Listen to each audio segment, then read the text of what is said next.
आज इस लेक्चर में हम एमकॉम प्रीवियस एबीएसटी के third compulsory paper research methodology and advanced business statistics को शुरू कर रहे हैं। फर्स्ट टॉपिक हमने लिया है रिसर्च एंड इंट्रोडक्शन। तो शोध से क्या आशय है? शोध शब्द अंग्रेजी के रिसर्च शब्द का हिंदी अनुवाद है। री का अर्थ होता है पुनः या दोबारा और सर्च शब्द का अर्थ होता है खोज। तो इसका शाब्दिक अर्थ हुआ शोध का पुनः खोजना, दोबारा से खोजना। वास्तव में शोध का तात्पर्य है, हम कह सकते हैं कि इस तरह के सत्य की लगातार खोज करते रहना है, यानी कि ये कार्य जो है कंटिन्यूअस चलता रहता है, लगातार खोज करते रहना है जो कि पूर्ण रूप से ज्ञात नहीं हो सका। जब तक हम किसी कंक्लूजन पे नहीं पहुंच जाते तब तक वो खोज जारी रहती है तथा जिसकी जिज्ञासा बनी हुई है, क्योंकि जब तक हम कंक्लूजन पे नहीं पहुंचेंगे तब तक जिज्ञासा भी बनी रहेगी कि भी ऐसे भी हो सकता है, ऐसे भी हो सकता है। तो इस तरह से शोध एक लगातार चलने वाली प्रक्रिया है और तब तक चलती रहती है जब तक कि वो खोज हमारी कंप्लीट नहीं हो जाती है। शोध को हम नए तथ्यों को खोजना या पुराने तथ्यों की पुष्टि करना, जांच करना के रूप में भी कह सकते हैं। शोध का और अर्थ समझने के लिए हम कुछ परिभाषाएं देखते हैं। जैसे जॉन वेस्ट ने जो परिभाषा दी है उसके अनुसार शोध ऐसी व्यवस्थित प्रक्रिया है जो नई खोज करती है तथा संकलित एवं सुसंगठित ज्ञान का विकास करती है।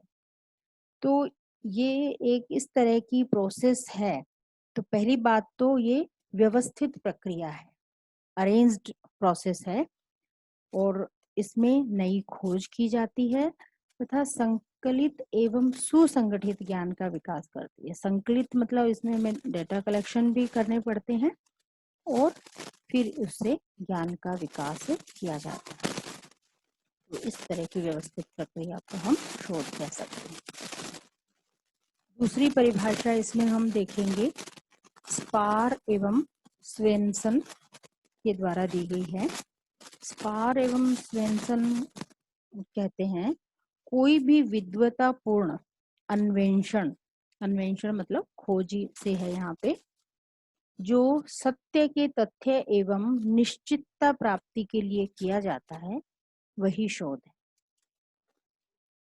यानी स्पार एवं स्वेंसन ये कह रहे हैं कि कोई भी इस तरह की खोज जो कि फैक्ट, ट्रुथ फॉर फैक्ट, हमें उसकी खोज के लिए किया जाता है और जिससे हमें सर्टेनिटी, निश्चितता प्राप्ति होती है कि ये चीज इस तरह से है, हम उसके लिए निश्चित हो जाते हैं, वहां शोध का कार्य जो है खत्म हो जाता है। तो खोज से शुरू होता है और जहां निश्चितता की स्थिति आ जाती है वहां शोध कंप्लीट हो जाता है। तो इस तरह से इस तरह की जो खोज है और जो एक विद्वतापूर्ण खोज है वही शोध कहलाती है। तीसरी परिभाषा हम रेडमैन तथा मोरी की ले सकते हैं। इसके अनुसार नवीन ज्ञान प्राप्ति के व्यवस्थित प्रयत्न को हम शोध कहते हैं। नई खोज हमें कुछ करनी है, नया ज्ञान प्राप्त करना है, तो उसके लिए जो हम अरेंज्ड, व्यवस्थित रूप से जो कोशिश करते हैं, प्रयत्न करते हैं, खोज करते हैं, उसको हम शोध कहते हैं। तो इस तरह से हम ये कह सकते हैं कि शोध के द्वारा विद्यमान ज्ञान में अभिवृद्धि होती है, बढ़ोतरी होती है।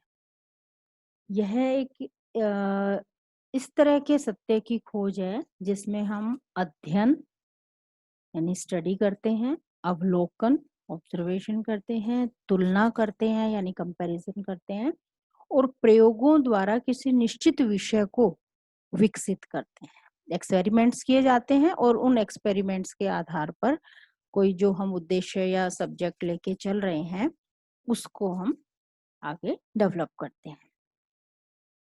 तो इस तरह से इन सब ऊपर हमने जो मीनिंग देखा, परिभाषाएं देखी, उन सब के आधार पे हम ये कह सकते हैं कि शोध द्वारा किसी एक निश्चित समस्या का वस्तुपरक तथा क्रमबद्ध तरीके से हल खोजने का प्रयत्न किया जाता है।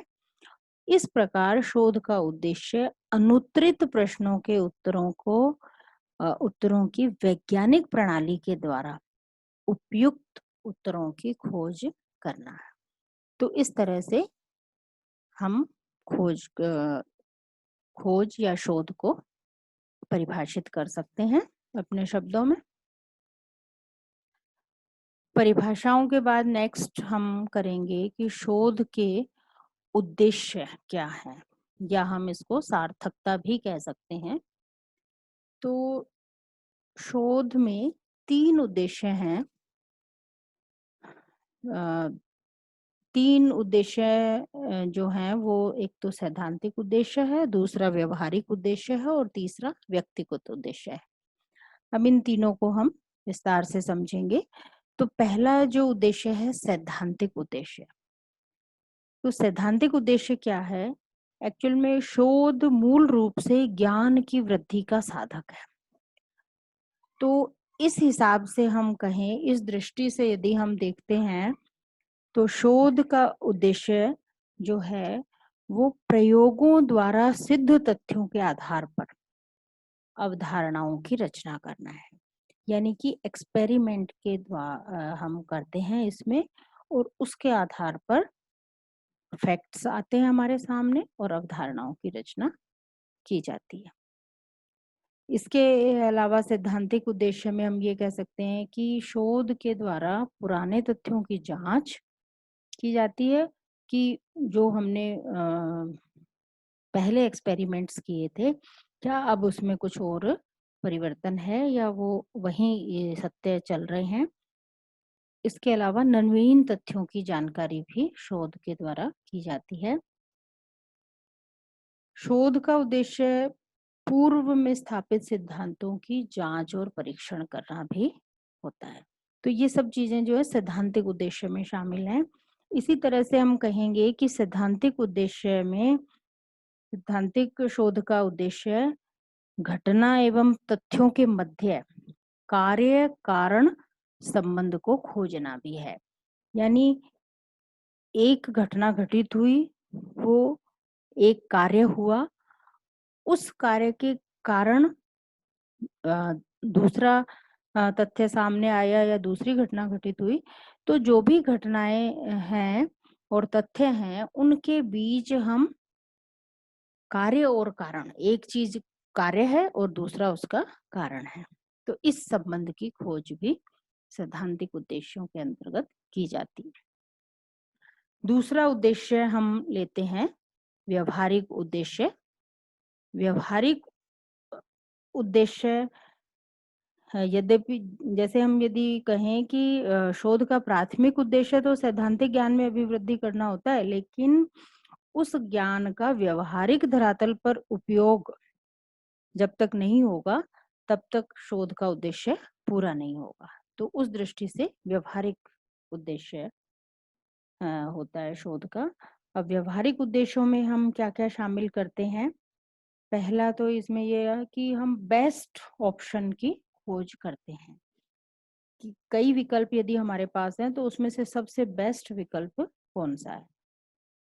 उसके अलावा व्यवहारिक उद्देश्य में हम भविष्य के लिए प्लानिंग करते हैं, योजनाएं बनाते हैं, या फिर व्यवहारिक उद्देश्य में सामाजिक एवं आर्थिक समस्याओं को सुलझाने में सहायता मिलती है, हमें उसमें सहायक होता है।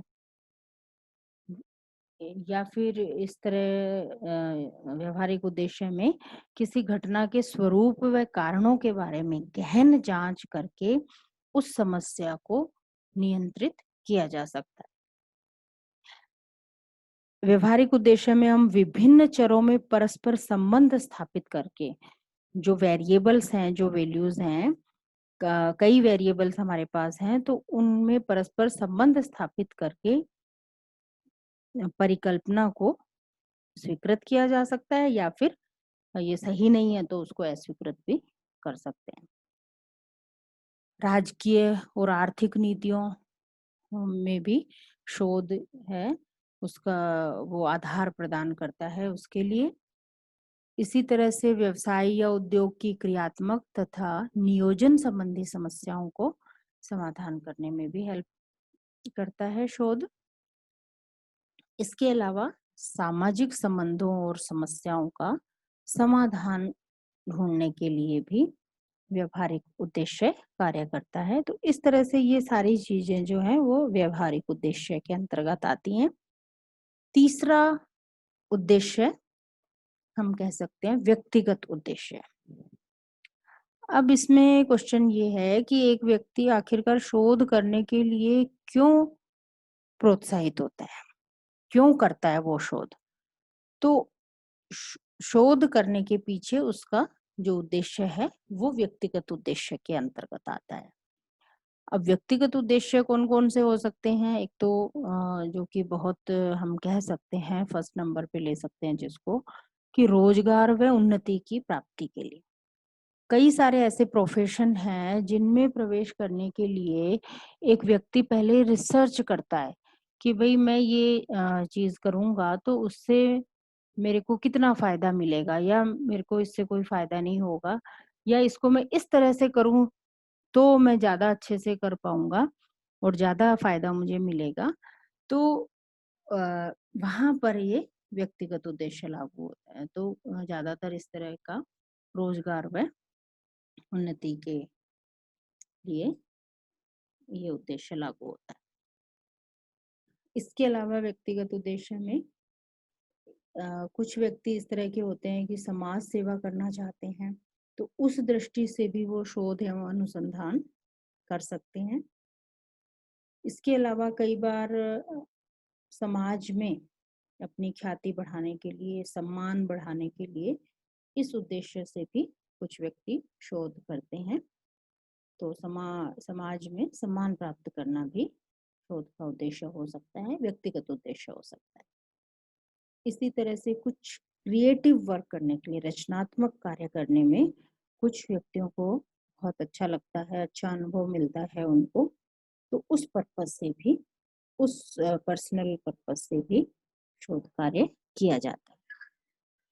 इसी प्रकार एक शोधकर्ता ऐसी समस्याओं को सुलझाने संबंधी चुनौती स्वीकार करना उचित समझते हैं जिनका वर्तमान में कोई हल नहीं है। तो फिलहाल उनको कोई सॉल्यूशन नहीं मिल पा रहा है तो उस चुनौती को वो स्वीकार करते हैं और उस समस्या को सुलझाने के लिए वो शोध कार्य करते हैं। इसी तरह से कई बार सरकारी निर्देशों के आधार पर भी शोध कार्य करना अनिवार्य हो जाता है। सरकार का कोई ऑर्डर है उसके अंतर्गत शोध किया जा सकता है, तो वो भी एक व्यक्तिगत उद्देश्य की कैटेगरी में आता है। तो इस तरह से ये तीनों आधार पर हम शोध के उद्देश्य या फिर इसकी सार्थकता को बता सकते हैं।